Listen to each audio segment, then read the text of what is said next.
జీవితంలో ఒకటి బాగా గుర్తుంచుకో.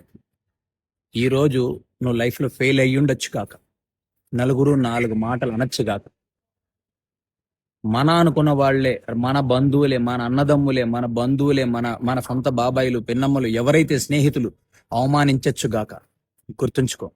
అన్న మాటలు గుర్తుంచుకో. నిన్ను అవమానించింది గుర్తుంచుకో. ఏది మర్చిపోవకు.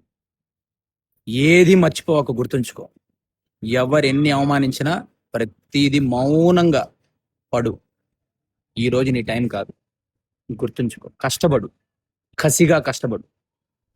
నీ విజయంతో వాళ్ళందరు నోర్లు మూయించు. నువ్వు పడ్డ అవమానాలకి నీ విజయంతో సమాధానం చెప్పు. నీ సక్సెస్తో నిన్ను అన్న వాళ్ళ నోర్లు మూయించు. నీ సక్సెస్తో నువ్వు పడ్డ అవమానాలకి ఆన్సర్ చెప్పు. నోరు తెరిచి ఒక్క మాట మాట్లాడు. నోరు తెరిచి ఒక్క మాట కూడా మాట్లాడవకు. అది నీ రక్త సంబంధికులైన, అన్నదమ్ములైన, బాబాయిలైనా, పిన్నమ్మలైనా, మేనమామలైనా, ఎవరైనా సరే, ఎంత ప్రాణ స్నేహితులైనా, అన్న మాటలు గుర్తుంచుకో. చేసిన అవమానాలు గుర్తుంచుకో.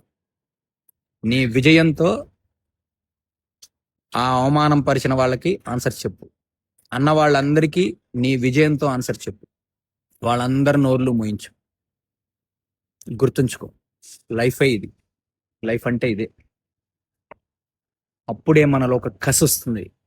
మన అవమానం పడ్డప్పుడే మనలో ఒక కసి వస్తుంది. అంతేగాని వాళ్ళు నన్ను అన్నారు, వాళ్ళు నన్ను అవమానించారు అని చెప్పి కుంగిపోవడము, ఇంట్లోనే కూర్చోవడము, ఇవన్నీ మంచి వ్యక్తిత్వం ఉన్న వాళ్ళు చేసే పనులు కాదు. ఎవరెన్నైనా అనని, ఎవరు ఎన్ని రకాలుగానే అవమానించని, ఈరోజు మన టైం కాదు, గుర్తుంచుకో. అంతే. రాముడు అంతటి వాడే ఆయన టైం కానప్పుడు వనవాసం చేశాడు. మనం ఎంత? ఆయన టైం వచ్చింది, యుద్ధం చేసి మరి విజయం సాధించి మరి రాక్షసుని సంహరించి మరి భార్యను తీసుకొని వచ్చాడు.